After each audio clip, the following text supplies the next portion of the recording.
All right, yeah. So like the title says, I'll be talking today about perception through action and for action. Um, and really, I'll spend the majority of the time just kind of motivating the high-level ideas, and then I'll go over sort of a tour of some of the results we've had. Let me start by talking about perception for action, because I think that's maybe what's kind of more obvious here among the two ideas. So I think of the grand goal of the research that we do as general purpose, versatile, autonomous robots, right? And the greatest successes of robotics as a discipline over the last 70 or 80 years of its existence have been in controlled, factory automation style settings. Um, and when we think about sort of the grand promises of robotics, in science fiction and in movies and cinema, we really haven't delivered on the successes yet, right? So we don't have robots in our homes, offices, hospitals, in our workplaces, and so on, right? So what is actually the difference between these two settings? What are the challenges here? So one thing you can think about is that broadly, in the settings where robotics has already been applied successfully, you typically have predictable dynamics that are modeled well in advance. You have really good models of them well in advance, so you don't have to worry about things becoming unpredictable or uncontrollable too much, right? Whereas in these settings that we're talking about, especially when there are humans around, for example, or if there are aspects of the environment that you haven't modeled well, then you have uncertainties and unknowns all around, right? And that's, to me, kind of the key difference between the settings where we've been able to successfully operate robots and where we want to go. And that is why, sort of from my perspective, as a computer vision person, as a person primarily trained in computer vision, for me, I think the key opportunity here is in perception, right? The key challenge here is perception, because perception means you're extracting state information and you're resolving uncertainty. Right? And so let me flesh that out a little bit by talking about open and closed loops in robotics, right? So here is a robot and interacting in a world. Now, there is an approach to robotics that's called open loop robotics, which is much easier to set up and much easier to instrument. And the idea here is to say, I'm going to take sort of one look at the state of the world at the beginning of this task. And then once I've taken a look at the state of the world, I know exactly all the capital T actions that I have to execute on the world. And I don't really need to check back in with the world at all. So the bottom arrow goes away. I don't really need to check back in with the world at all because I know this world really well, right? So I know the state of the world and I know exactly how it's going to evolve given my sequence of actions. So an example of this is, let's say you're driving while texting, right? So you could probably get away with doing this on a road where there's no traffic, where the road is straight, etc. But this is obviously a bad idea when there are more uncertainties around you, when there are drivers around you, when some of them might be drunk, when there are pedestrians who are walking on the crosswalk. And so the sort of more sort of evolved approach to figuring out how to act in the world is a closed loop. And the idea here is that at the beginning, you take a look at the state of the world, ST, and then you execute one action, AT, and you check back in with the world to see how it's evolved, right? So you see one more time what the state of the world is, and then you execute another action and so on and so forth. And you keep doing this, right? So you keep checking back in with the world. And that is precisely how through this arrow of, this downward arrow of perception, that is how you're able to address the problem of uncertainty, right? And so the thing I want to convince you of is that the hard problems in robotics today require really high bandwidth, versatile, and cheap perception solutions to close this perception action loop, right? And so all those keywords there, the high bandwidth, the versatile, the cheap, all of these desiderata are sort of nicely satisfied by cameras and computer vision. So that's kind of my take on why we should be looking at vision really seriously from the perspective of robotics. Okay, now let's come to maybe motivating the other angle, perception through action, right? So the status quo in computer vision for a long time now, for about 20 years now, since the rise of data-driven methods in computer vision, has been to use a lot of web images to manually label them and then to both train and evaluate machine learning-based algorithms for recognition. Of late, even problems like 3D geometry have been tackled through this sort of approach. And so at test time in these approaches, you'll be taking one look at these images and trying to figure out which object it belongs to or which category a scene belongs to, right? Now, this ignores the fact that, let's say you look at the scene, you might not actually be able to extract all the information about the scene from just this one view, right? So as an example, let's say, in this scene, from this one view, you might not be able to tell that actually in the scene, there's a whole herd of elephants in the scene that you'll see shortly, right? And so for all of this duration, you're not actually seeing any elephants and able to see the elephants, right? And how did you actually start seeing the elephants? Well, you had to move your camera about, and then you had to direct it to the important portions of the scene to observe them. Right? And you might not even notice that there's an elephant that's actually particularly interested in you. This is the type of information that if you're a robot in the world, if you're an agent in the world, you really want to know this, right? You don't want to ignore this information. And so the point is that if you purely have a passive system that's not directing the sensors to important portions of the environment, then you're losing a lot of valuable state information. So we spoke earlier about perception as a way to extract important state information for acting. Perception is only as useful as the amount of information it extracts. And if you use purely passive approaches to perception, you lose a lot of the state information in the world, right?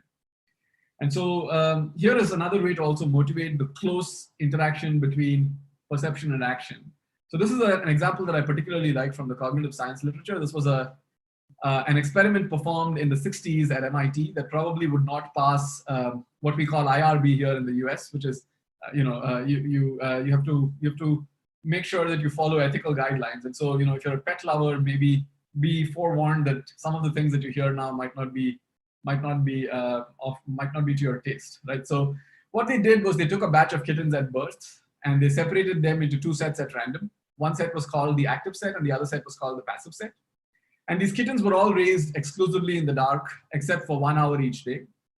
And during that 1 hour, a kitten from the active set would be tied to one end of this carousel, from where, because it has access to its, its limbs, it's able to control its own motions. It's able to actually steer the carousel by itself.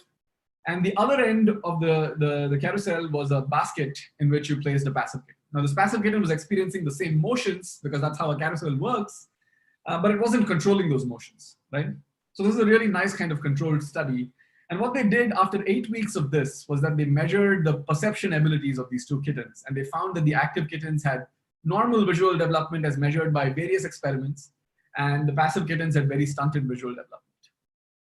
So this is a really striking result to me, right? Because what it tells us is that the ability to act is somehow important in biology to the proper development of visual perception, right? So here is another sort of interesting case that let me quickly get through.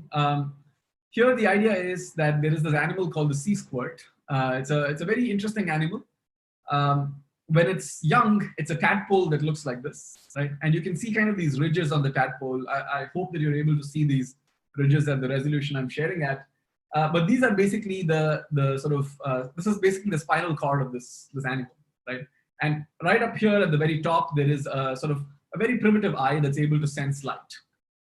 So this is the case when it's a tadpole, but as the animal develops, as it enters adulthood, it becomes an animal that looks like this, where it gets attached to a rock, right? So it gets attached to a rock and it stays there pretty much all the rest of its life. Now, one interesting thing that happens at this stage is that it begins to digest its own visual system, its own central nervous system, and it has no need for it anymore, right? So this is really interesting to me because, again, it tells us the same lesson as before, that motion is fundamental to perception and to our brain functions. And so there is a famous quote by James Gibson, the famous psychologist and cognitive scientist, that we see in order to move and we move in order to see, right? So this is really inspiring to some of the work that we do. And so the sort of coherent thesis is that visual intelligence requires action and motion in the world with continuous and self-acquired feedback. And for somebody who's interested in computer vision, that means that we should be moving from a setting that looks like this, where we have images from the web and we sit on a desktop and do all our experiments there, to a setting that looks like this, where you have a robot that's acting around in the world, collecting its own data perhaps, both for training and for testing. Okay, so let me kind of start taking you on a tour of some of the results we've had following this philosophy. So before that, let me set up an active recognition setting. Suppose you look at these two images of an object, right, of two objects. both of these look more or less the same, and you can't tell whether these objects are mugs or bowls or pans, right? So from this view, the projection looks more or less the same. But then if you're able to intelligently manipulate them to get to some new view, then you might see a view that looks like this. And at this point, it becomes trivial to classify the images as mugs and frying pans, right? And so the idea of active perception is that you're able to intelligently reposition your sensors, or more broadly, you're able to actually interact with the world intelligently, right? So I might even, for example, walk over to the window and open the curtains to see what the weather is looking like outside. And that's an example of me doing active perception. And this is an old idea. This was developed in the late 80s, actually here at UPenn, where I'm now employed. And you know, it's been followed up for a long time, but really people haven't taken a close look at this in many years, at least at the time that we started working on this idea. And so we started looking at this idea in sort of a more modern setting with access to new data sets and new 3D object models and panoramic images and so on. And so in all of these settings, I won't be talking too much about the technical approach, but we implemented essentially a reinforcement learning based approach to learning an active perception policy to try and understand the scene category, or the category of the toy in this case, and the category of the object model in this case, right? And so let me quickly show you a couple of qualitative examples. So here is an example. This is a scene that's actually a plaza courtyard. This is the only view that's available to the agent at the first time step, right? So it only sees this one view. This thing at the bottom is sort of the view grid of the world, right? So if you imagine the entire world around you is available to you as a view grid, this pink square is the only thing that you're perceiving at any one point of time through your current camera view. And all the yellow squares around you are views that you could access potentially at the next time step, right? And one of those you have to select in order to sort of most efficiently find out which category this scene belongs to. Now you'll notice that this is actually a plaza courtyard scene, but the probability of plaza courtyard at this point is really low, right? Because it's very hard to tell from just this one view whether it's a plaza courtyard. And in fact, the top 3 guesses of the system at this point are that it's a restaurant, a train interior, or a shop. And I'd say some of those guesses are actually probably pretty good. Like a human would probably guess that it's a restaurant as well. So at the next time step, our trained agent, selects this view. And at this view, it's able to see a crowd of people looking in one direction, and it revises its guess to say that it's a theater. Plaza Courtyard is up to 3rd on the list, but it's still a pretty low probability of the true label. And finally, at the 3rd step, it's able to look at this kind of brick building here, and it decides that, you know what, this is probably not a restaurant or a theater, it's probably a Plaza Courtyard. And now it starts assigning a sort of much higher probability to Plaza Courtyard, right? So this is an example of what you can do if you intelligently select views in order to aid your perception abilities. Here is an example in the manipulation setting where at the first time step, you have a really poorly observed view of this object. And the task here is to label this object as a particular kind of germ. So there's an interesting data set called the germs data set of toys. And at the first instant, you see this really poorly lit view and you're not able to correctly guess the label. At the second instant, again, you see a very oblique view and you're not able to see the label. And at the third instant, you're able to manipulate it to a setting where it's both observed in a frontal view and it's also well lit. And now you're able to correctly guess the label. Right? Now we've applied similar ideas to many other tasks. So here is an application in the domain of videography. So rather than trying to decide what category a scene belongs to, here the idea is to say that, let's say you went on a vacation and you took this panoramic video on your vacation because you didn't want to be holding the camera all the time. You wanted to be spending that time with your friends and family. And so you put the panoramic camera down on your boat, and afterwards you want to edit this into a nice, viewable, watchable video, right? And so here are a couple of approaches that we developed to take this 360-degree video as input and produce videos that looked like they could plausibly have been created by a human, right? So if a human had been actually holding the camera in the scene and capturing it, then they would have focused on these kinds of important points in the video. So this is kind of an interesting application of the same kind of active perception idea, but now to a videography task. Changji, how much more time do we have? Yeah, maybe if you could, then maybe you can just finish in 3 to 4 minutes. Okay, thank you. Yeah. All right. We've also experimented with unsupervised approaches for active perception. Right? So the idea here is to say that we want to learn a policy that's able to explore the world in interesting ways, but we don't have a particular objective like recognition or videography. Instead, we just have the objective here of sort of unsupervisedly learning to extract as much information about the environment as possible. And we phrase this we frame that sort of abstract objective of extracting information as the task of reconstructing the entire environment around you, right? So for example, at the first instant, suppose you've seen these portions of the world at the first instant, you might be able to guess that because there's a ship here, that there must probably be water nearby, or because you see this bird and a tree, there must be a park nearby, and so on. And so maybe these portions of the world are not particularly informative if you observe them exactly, because you can kind of guess what they are already. But then you should make interesting decisions about, other portions of the environment, about observing other portions of the environment where you have much less of an a priori guess of what that portion of the environment contains, right? So these portions of the environment might contain any of these objects, right? And then the idea is to actively gather information to reconstruct the entire environment. Again, as before, I'm not going to talk about exactly the specific technical approach, but I'll show you a couple of the results, right? So let's say at the first time instant, you observe only one view in the panorama. The reason that this view looks like this is because it's a equirectangular projection of an actual 360-degree view. But after seeing this one view, this is a very uninformative view, because what you've observed here, so what's below this red line is actually the portion that you've observed of this world, and you've not observed very much of the world at all. And so at this point, your reconstruction is actually very poor. At the next instant, you observe this portion of the environment, which seems to be a little bit more informative. And from that, you can paint out the entire rest of the environment. So you've only observed this bottom view and this view here. And from that, you're able to already paint sort of what's beginning to look like a reasonable scene with a horizon, with a sky, and so on and so forth. And then at the third time step, you begin to construct a little bit more of the details. And the fourth time step, and so on and so forth, right? So eventually the ground truth is actually to reconstruct something like this. But having observed a very small number of views in the scene, you can only reconstruct some of the coarse details, right? So let me show you a few other examples of what this looks like. So let's say in this environment, you've only observed those 5 views that I showed there. This is having observed only these 5 views, which is about 15% of all the pixels in the scene, we can kind of begin to infer what the rest of the environment looks like through a couple of different stages. And then here is this is the reconstructed environment, and this GIF here at the bottom right, sorry, this is going a bit faster. This GIF here at the bottom right basically tells you what that portion of the environment looks like in a near field of view. And this thing at the bottom left, this thing here is basically that same portion of the environment in the original environment, right? If you had actually observed the original environment, it would have looked like this. And here is what it looks like in the reconstruction. So it's obviously not perfect, because it's impossible to do this job perfectly.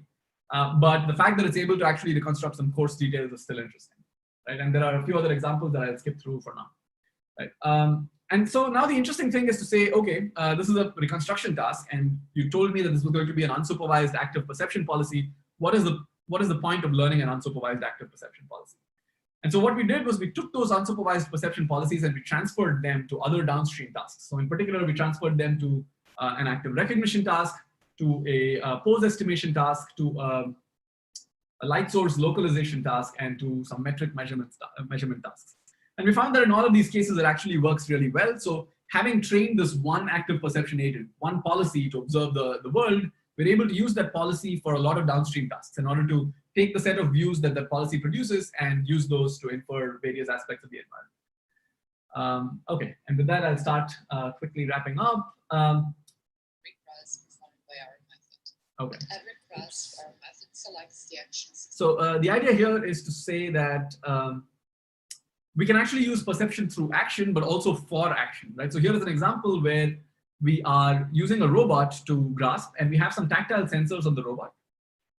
Tactile sensing is particularly useful in this context because tactile sensing actually requires active perception, right? We don't really have an opportunity to passively observe the world with tactile perception.